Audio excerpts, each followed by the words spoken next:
This is an important topic which is asked almost every year in board exam. I have taken recent year question for 3 marks where we have to tell heads and subheads of the given items. So first, outstanding expenses. The main head is current liabilities and subhead is other current liabilities.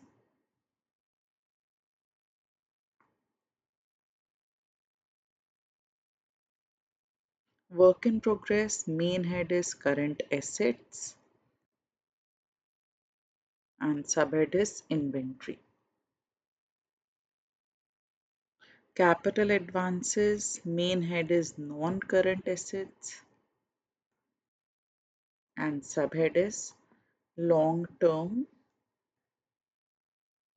loans and advances.